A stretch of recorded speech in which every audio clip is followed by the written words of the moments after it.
नमस्कार, बहुत स्वागत है आपका देश न्यूज में और मैं हूं आपके साथ मनीष कुमार। आप देख रहे हैं हमारा खास कार्यक्रम ब्लैक बॉक्स। उत्तराखंड के लिए मानसून का मौसम हर साल कई सारी मुसीबतें, कई सारी चुनौतियों लेकर आता है, लेकिन इस बार हो रही बारिश भी उत्तराखंड वासियों के लिए किसी भी श्राप से कम नहीं है। प्रदेश में हर तरफ सिर्फ तबाही और जल प्रलय ही नजर आ रहा है। पहाड़ों से भूस्खलन और पहाड़ी मलबा गिरने से खबरें आ रही है। मैदानी इलाकों में जलभराव और बाढ़ की तस्वीरें सामने आ रही है।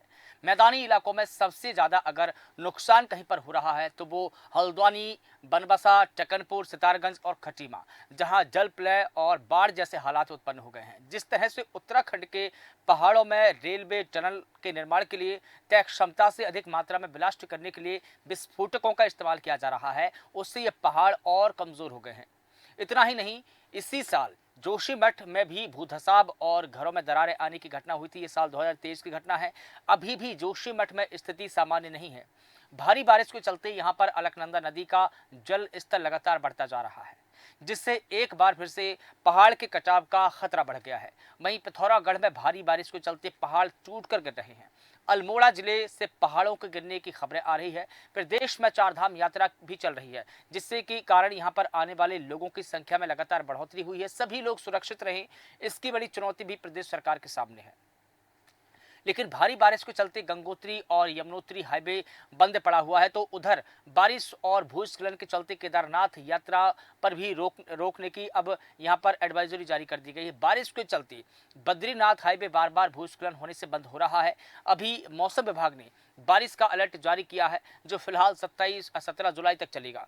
वहीं साल 2013 और की बात अगर कर ली जाए तो 16 से 17 जून को केदारनाथ धाम में चौराबाड़ी झील में बादल फटने से भारी मलबा और विशाल बोल्डर ने भी तबाही मचा दी थी। शांत केदार घाटी में अचानक मचे कोलाहल ने सभी को चौंका दिया था। किसी ने सोचा नहीं था कि मंदाकिनी नदी विकराल रूप धारण करके इस कदर तबाही मचा देगी। इस हादसे में करीब 10,000 से ज्यादा लोग मारे गए थे। पर्यावरण विशेषज्ञों का जानकारों का मानना है कि केदारनाथ में साल 2013 में आई आपदा के दो कारण रहे हैं। आज भी जो स्थिति बनी हुई है उसके लिए भी यही दो कारण सामने हैं। पहला तो यही है कि मानसूनी हवा, और दूसरा कारण है पश्चिमी विक्षोभ होने का बदलाव। ये दो कारण है, सबसे अधिक है, और ये दो कारण जो है मायने रखते हैं। इन दोनों कारणों के चलते ही केदारनाथ में पानी से तबाही मची हुई है, और यही दो कारण है कि आज की आपदा के लिए जिम्मेदार है। इस आपदा का कारण तेज बारिश, बाढ़ और भूस्खलन को भी बताया जा रहा है, और इस आपदा के पीछे मानवीय कारणों को भी दोषी ठहराया जा सकता है।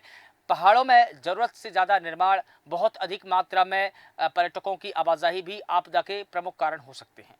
खनन, पर्यावरण को दूषित करने वाले पदार्थों की अधिकता से भी पारिस्थितिकी तंत्र को अधिक नुकसान हुआ है, जो अभी भी वर्तमान में स्थिति का प्रमुख कारण बना हुआ है।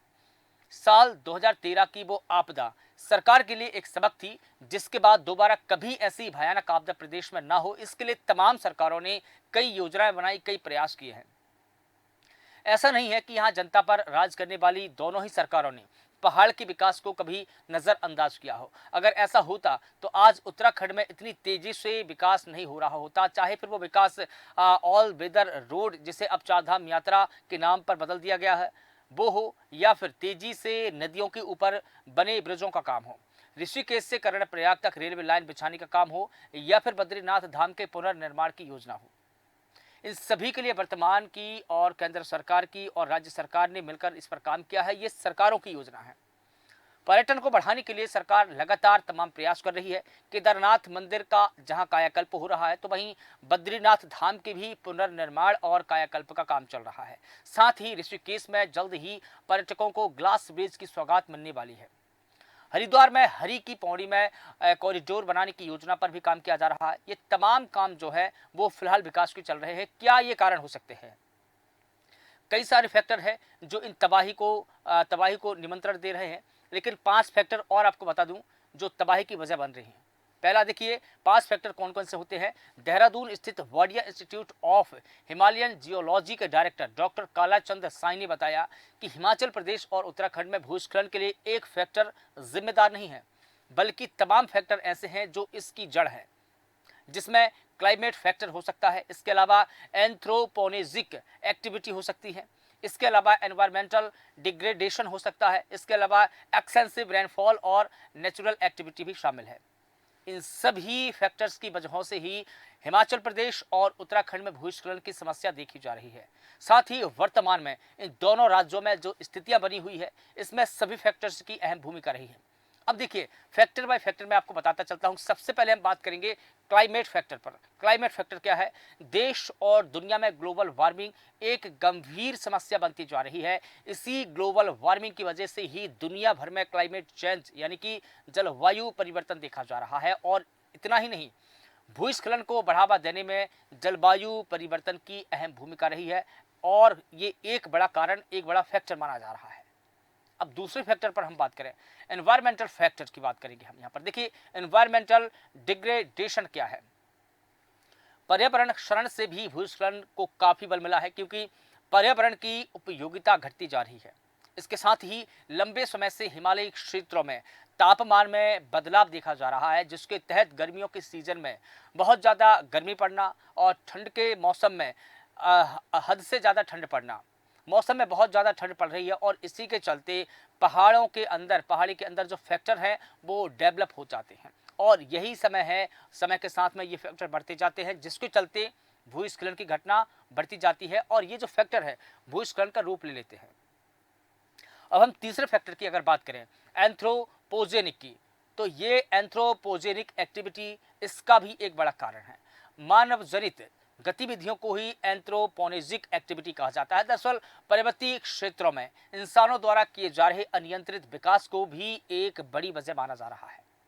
इसके तहत संवेदनशील क्षेत्रों में मकान बनाना, किसी पर्वतीय क्षेत्र की भूमिका की क्षमता से अधिक दबाव, सड़क, पुल, टनल बनाने के लिए पहाड़ों का कटान समेत अन्य विकास के कार्यों के चलते भी भूस्खलन की संभावना बढ़ती जाती है। लेकिन अगर साइंटिफिक में वे प्रकृति के साथ में विकास किया जाता तो इससे कोई भी बड़ा फर्क नहीं पड़ता। इसका मतलब यह है कि जितने भी विकास के काम किए जा रहे हैं उसमें साइंटिफिक फैक्टर का अभाव माना जा रहा है और यही कारण है कि प्रकृति के साथ ये जो खिलवाड़ किया जा रहा है वो ही तबाही की सबसे बड़ी वजह हो सकती है। तो एक बड़ा ये फैक्टर हो सकता है। इसके अलावा अगर हम बात करें एक्सेसिव रेनफॉल की, तो एक्सेसिव रेनफॉल क्या है ये भी हम आपको बता देते हैं। दुनिया भर में लगातार हो रहे जलवायु परिवर्तन की वजह से ही मौसम चक्र में भी बड़ा बदलाव आया है। इसके कारण अत्यधिक भारी बारिश देखने को मिल रही है। हालांकि अत्यधिक भारी बारिश के चलते भी भूस्खलन और जो घटनाएं हैं उसकी आशंकाएं बढ़ जाती है। ये घटनाएं अधिक इसलिए बढ़ जाती है कि लगातार रेनफॉलिंग की घटना हो रही है। हालांकि अकेले अत्यधिक बारिश की वजह से भी भूस्खलन नहीं बनती है, बल्कि एनवायरमेंटल डिग्रेडेशन, एंथ्रोपोजेनिक एक्टिविटी या फिर नेचुरल एक्टिविटी के कारण भी इस प्रकार की घटना होती रही है और इन सभी के सक्रिय होने से भूस्खलन की घटना बढ़ रही है। अगर हम नेचुरल एक्टिविटी की बात करें तो उत्तराखंड और हिमाचल प्रदेश भूकंप के लिहाज से सिस्मिक जोन 4 और 5 में आता है। इसके कारण इन क्षेत्रों में छोटे छोटे भूकंप आते रहते हैं। लिहाजा ये छोटे छोटे भूकंप भी पहाड़ों की चट्टानों को कमजोर कर देते हैं और इसके कारण अत्यधिक भारी मात्रा में बारिश से भूस्खलन होने लगता है। जब भी कहीं भारी बारिश होती है तो ये चट्टानें कमजोर हो जाती है और अंततः ये भूस्खलन का रूप ले लेती है। ये भी एक बड़ा कारण है। अब देखिए, डीपीआर में भूस्खलन ट्रीटमेंट की व्यवस्था की गई है। क्या व्यवस्था की गई है सरकार की तरफ से, वो भी हम आपको बताते हैं। उत्तराखंड आपदा नियंत्रण सचिव रंजीत सिन्हा बताते हैं कि उत्तराखंड में जो भी लैंडस्लाइड हुए हैं उसकी स्टडी की जा रही है ताकि असली कारणों को जाना जा सके। साथ ही देखा जा रहा है कि जहां लैंडस्लाइड हो रहा है उनके पास में उसके पास क्या कोई नदी थी या फिर रोड कटिंग के कारण भूस्खलन हुआ है या फिर कोई हैवी कंस्ट्रक्शन हुआ है जो कि भूस्खलन का कारण बना है। उन्होंने बताया कि किसी भी सड़क के निर्माण के डीपीआर में ही भूस्खलन के ट्रीटमेंट की व्यवस्था हो, इसकी रिकमेंडेशन की जाएगी, सरकार से रिकमेंडेशन की जाएगी और उस पर व्यवस्था की जाएगी। अब देखिए, भूकंप के लिहाज से उत्तराखंड अति संवेदनशील क्षेत्र है, ये भी जानना होगा क्योंकि ये साइंटिफिक नजरिया है। कहीं ना कहीं हमने, आपने, सरकारों ने या समाज ने सामाजिक साइंटिफिक रीजन को नजरअंदाज किया है। यही कारण है कि उत्तराखंड अति संवेदनशील क्षेत्रों में आता है। अगर क्षेत्र में भूकंप आने के मामलों की बात अगर करें तो अगस्त 1968 के दौरान धारचूला में 7.0 तीव्रता का भूकंप और साल 1999 के दौरान चमोली में 6.4 तीव्रता का भूकंप इसके दो बड़े उदाहरण हैं। तिलक तिवारी बताते हैं कि राज्य कई आपदाओं से जूझ रहा है, जिनमें कई छोटी आपदाएं भी शामिल हैं। इन छोटी आपदाओं की जानकारी की खबरें आती ही नहीं हैं, जबकि वैज्ञानिक और एक्टिविस्ट इस बारे में अक्सर पहले ही सूचना दे देते थे या दे देते हैं। विभिन्न राजनीतिक दलों के अधीन काम करने वाले प्रशासनिक विभाग भी इन सभी समस्याओं का समाधान करने में असफल रहे हैं। तमाम आपदाओं के बाद भी राज्य में निर्माण कार्य को सीमित करने और आपदाओं को रोकने के लिए उचित कदम उठाने की कोई योजना अभी तक नहीं बनाई गई है। इसकी वजह से क्षेत्र बर्बाद हो गया। और आगे वो तिवारी जी ये भी बताते हैं कि अब जरूरी ये भी है कि सरकार आगे बढ़कर इस असफलता से सीख ले, क्षेत्र की दिक्कतों को ध्यान में रखते हुए विकास के कार्य कराएं और उत्तराखंड के पारिस्थितिक संतुलन की रक्षा करें। क्या एक और बड़ी वजह आपको ये भी बता दूं कि क्या बांध बनाने से ये भयावहता बढ़ी है। एक पॉइंट ये भी है जिस पर बात करना बेहद जरूरी है। साल 2013 की बाढ़ के बाद में विशेषज्ञों और एक्टिविस्ट ने यह भी बताया कि उत्तराखंड में गंगा और उसकी सहायक नदियां जैसे कि मंदाकिनी, भागीरथी, अलकनंदा और ऊपरी मोहानी पर एक के बाद एक बांध बनाए गए, जिससे कि आपदा की भयावहता ज़्यादा बढ़ गई। और इस क्षेत्र में पहले काम जो शुरू हो चुके थे, जैसे कि पर्यावरण इतिहासकार तिलक तिवारी ने इस बारे में बातचीत की। उन्होंने बताया कि साल 2000 में उत्तराखंड के गठन के बाद से राज्य के संवेदनशील इलाकों में बिना रोक टोक निर्माण किया गया है। नदियों के रास्तों के पास में बांध और अनियोजित परिसरों के निर्माण उस आपदा के मुख्य कारणों में से एक था, जिसने साल 2013 की बाढ़ को ज्यादा विनाशकारी बना दिया था। हालांकि सरकारों ने आपदा पर ध्यान नहीं दिया और अब भी उन्हीं नीतियों पर काम किया जा रहा है, उन्हीं नीतियों पर भी सरकार चल रही है। इससे सिर्फ ठेकेदारों को फायदा होता है। वहीं इस तरह की किसी भी घटना से निपटने के लिए सरकार की तैयारी हमेशा से ही खराब रही है। अब हम जोशीमठ के खराब हालातों में भी इससे रूबरू हुए हैं। पिछले साल हमने देखा कि किस प्रकार से जोशीमठ में घरों में दरारें पैदा हुई और घर के घर नीचे धंसने लगे। ये घटना हम सभी ने देखी है अपनी दोनों खुली आंखों से। जोशीमठ में सरकार के 3 प्रोजेक्ट चल रहे हैं। आपदा के बाद में इनका काम रोक दिया गया। इन प्रोजेक्ट में हेलंग और मारवाड़ी के बीच ऑल वेदर चारधाम सड़क का चौड़ीकरण, एनटीपीसी की तपोवन विष्णुगढ़ जल विद्युत परियोजना और जोशीमठ ओली रोपवे पर निर्माण कार्य, ये जो तमाम परियोजना है ये शामिल है। 900 किलोमीटर लंबे ऑल वेदर चारधाम हाईवे के चौड़ीकरण की परियोजना पर 12,000 करोड़ रुपए खर्च किए जा रहे थे। भले ही इस प्रोजेक्ट के खिलाफ में नेशनल ग्रीन ट्रिब्यूनल यानी कि एनजीटी ने केस दर्ज किया हो, लेकिन परियोजना फिर भी जारी है। लेकिन इन तमाम परियोजना से, इन तमाम कारणों से बस एक ही पता चलता है कि क्या अब उत्तराखंड में तबाही की दस्तक हो चुकी है। ये सवाल इसलिए भी क्योंकि जिस प्रकार से अब उत्तराखंड आपदा का गढ़ बनता जा रहा है, उससे कहीं ना कहीं ये प्रतीत होता है। तो बता दें कि तबाही की फिलहाल दस्तक है उत्तराखंड में।